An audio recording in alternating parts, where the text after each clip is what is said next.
Liam had grown used to the quiet, too used to it. Every evening felt the same. Mark scrolling through his phone, answering emails long after work hours were over, and offering only half-hearted nods when Liam tried to speak. Their apartment, once filled with laughter and late-night conversations, had become a place where words barely lived. On this particular night, Liam sat near the window with a sketch pad on his lap, tracing lines that didn't form anything meaningful. He wasn't drawing. He was distracting himself. Outside, the city lights glowed with a life he no longer felt inside his own home. Mark walked past without looking up. "I'll be working late again," he said. Not an apology. Not even a pause. Just another sentence floating in the air between them. Thin and cold. The door closed, and Liam felt more alone with each fading echo. He wasn't angry. Not even sad. The emotion he feared the most had begun settling inside him. Numbness. Numbness in a relationship usually meant something had quietly broken without anyone noticing. To escape the silence of the apartment, Liam took his work to the design studio where he freelanced. It was late, and the building was mostly empty, but the soft of machines and the warm tone of the overhead lights felt more comforting than home. He unpacked his sketchbook, opened his laptop, and tried to focus, but his thoughts kept drifting. Mostly toward questions he didn't want to ask himself. Was he staying with Mark out of love or out of habit? Had the relationship become something he was afraid to let go of simply because he'd invested years into it? He was lost in thought when someone knocked lightly on the open door. Liam looked up. Ethan stood there with backpack slung over one shoulder. His expression warm despite the late hour. They'd met only a few days earlier when Ethan was brought in as a consultant for the studio's upcoming project. Something about him, maybe the way he listened attentively or the way he seemed genuinely curious about people, had made an impression on Liam almost immediately.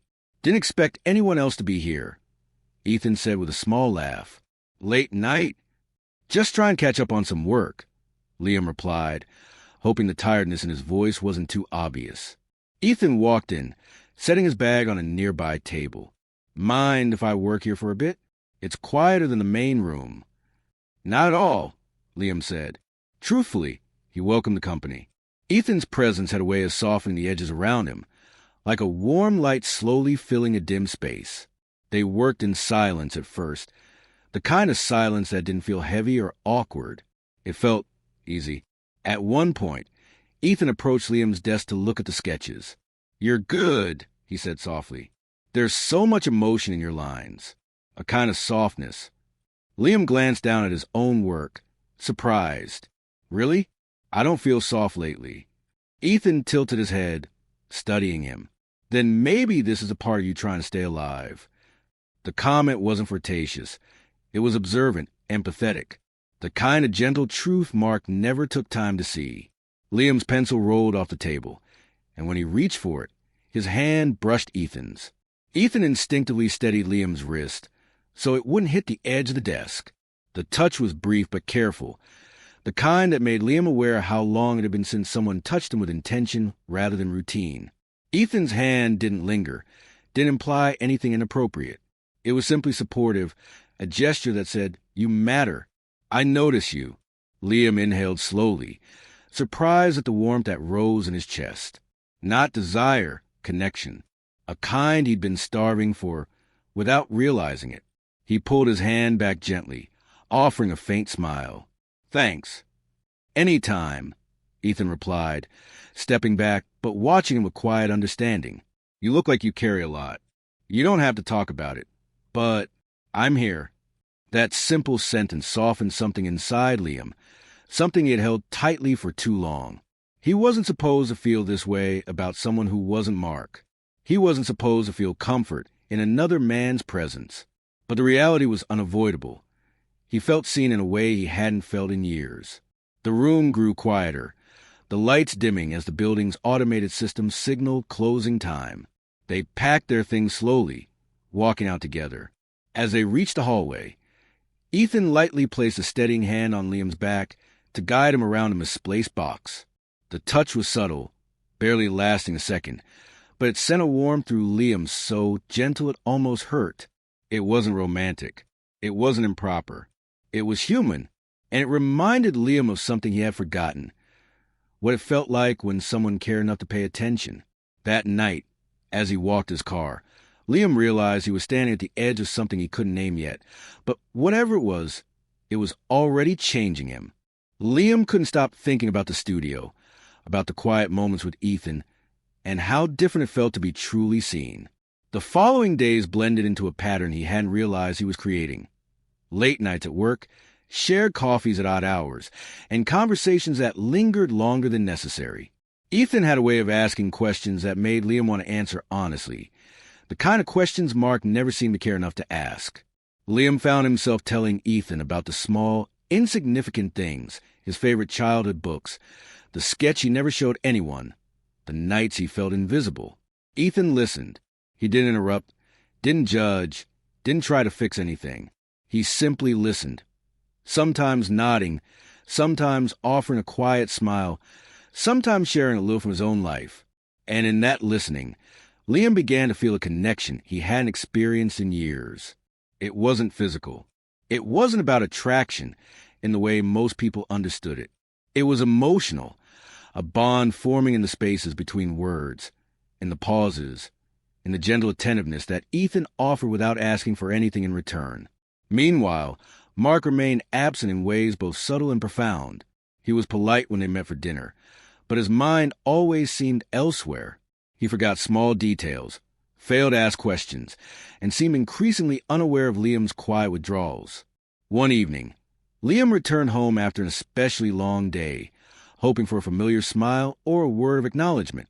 Instead, he was met with a distracted glance and a question about dinner plans, asked with such casual detachment that Liam felt himself shrink back into the shadows of the apartment. The contrast was undeniable. With Mark, Liam felt unnoticed, almost invisible. With Ethan, he felt recognized, understood, and somehow safe enough to let his guard down. The emotional pull was subtle at first, like a tide pulling quietly at the sand, but it became impossible to ignore. Each gesture from Ethan, placing a cup of coffee beside him, tucking a loose strand of hair behind Liam's ear, or simply offering a warm, understanding smile, resonated deeply. Liam didn't seek these moments. They were freely given, and that made them all the more powerful. There was one evening in particular that crystallized a shift. They had stayed late at the studio to finalize some sketches, and Liam's hands were stiff from hours of drawing. Ethan noticed immediately, offering to fetch water and suggesting a short break. Liam sighed, grateful, and leaned back in his chair. As he stretched, his hand brushed against Ethan's as he reached for a notebook. Ethan's response was instinctive but careful. He steadied Liam's arm with a light, supportive touch. Not a touch that implied anything inappropriate, but one that conveyed concern and awareness. Liam felt a warmth he hadn't experienced in years, a simple acknowledgement that someone saw him, really saw him, in a way that mattered. Guilt followed almost immediately. Liam knew he was crossing invisible lines, emotionally if not physically, yet the guilt was complicated by relief and a sense of belonging he hadn't felt with Mark in years. He wasn't lying to Mark, but he was feeling things he hadn't intended to feel for anyone else. He questioned himself constantly. Was he seeking love, or just recognition? Was he being unfair to Mark, or was he simply realizing the truth that had been buried under years of neglect? Ethan, unknowingly, became the mirror for Liam's emotions. When Liam laughed, it felt lighter, freer. When he sighed, someone noticed. And in quiet moments, when words weren't spoken, their proximity carried a comfort that made Liam aware of just how long he had gone without such attention. It wasn't about physical attraction. It was a slow, steady realization that emotional intimacy mattered just as much as any other form of closeness.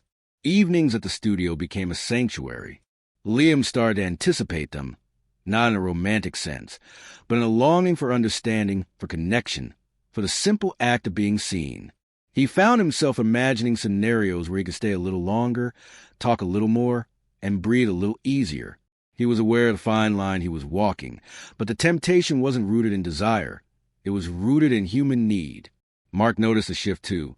A passing comment about Liam's distracted demeanor at home, a hint of frustration that Liam seemed distant, only reinforced the emotional chasm that had grown between them.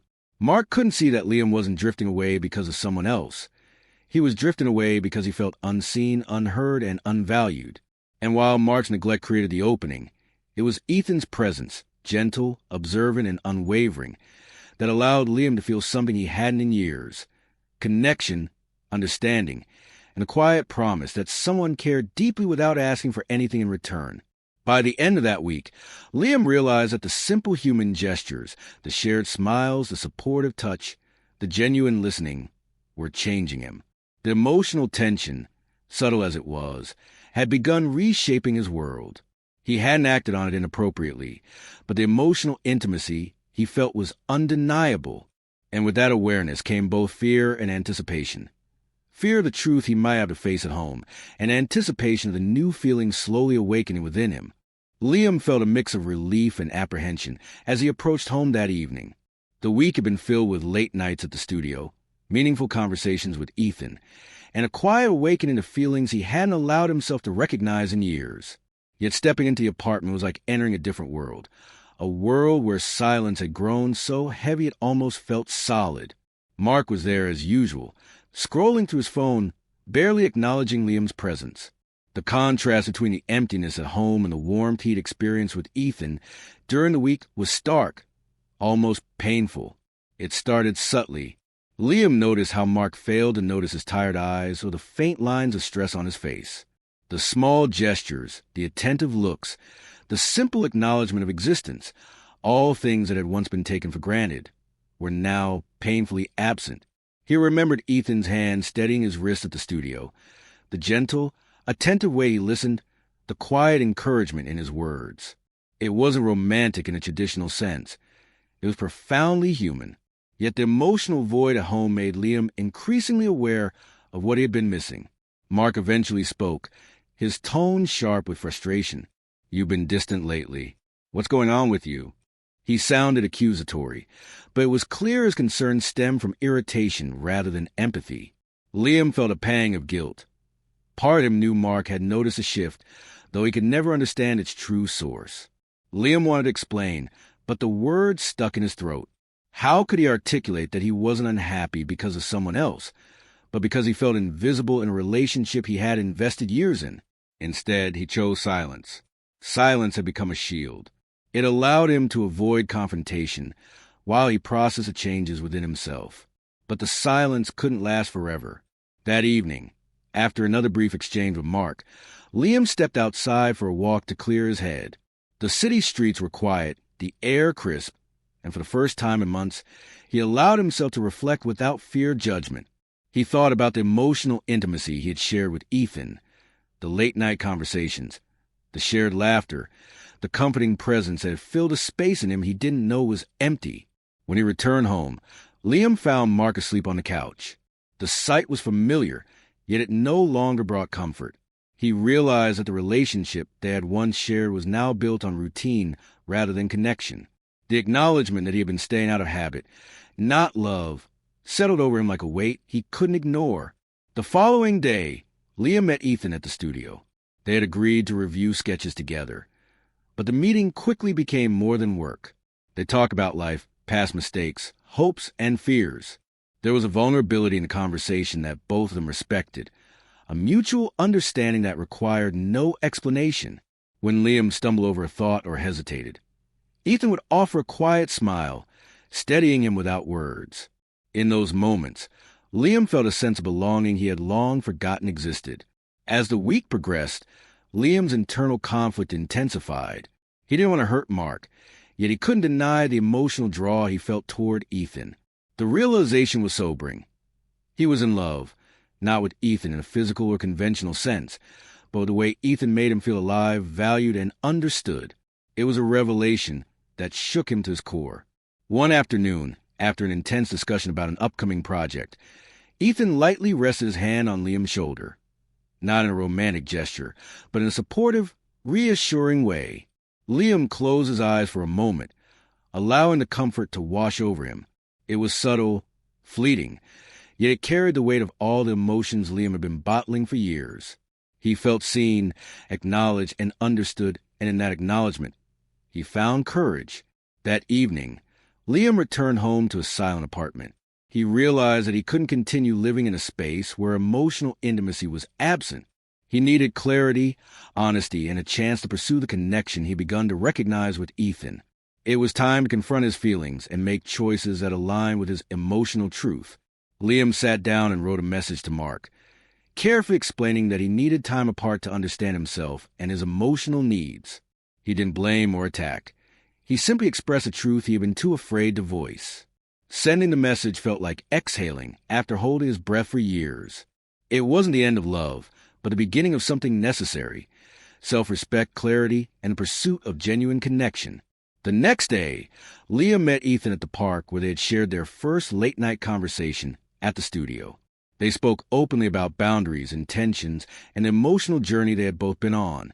When Ethan placed a steady, reassuring hand on Liam's back, a gesture both supportive and human, Liam realized that love didn't have to be grand or dramatic to be transformative. It could simply be someone showing up for you when no one else did. As the sun set, Liam felt a sense of peace he hadn't known in years. The journey had been complicated, filled with uncertainty and emotional tension. Yet he had found clarity. He held Ethan's hand, not with urgency or desire, but with appreciation for the connection that had brought him back to himself. The world seemed wider, warmer, and full of possibilities, and Liam understood at last that love, true, heartfelt love, was as much about being seen as it was about being held.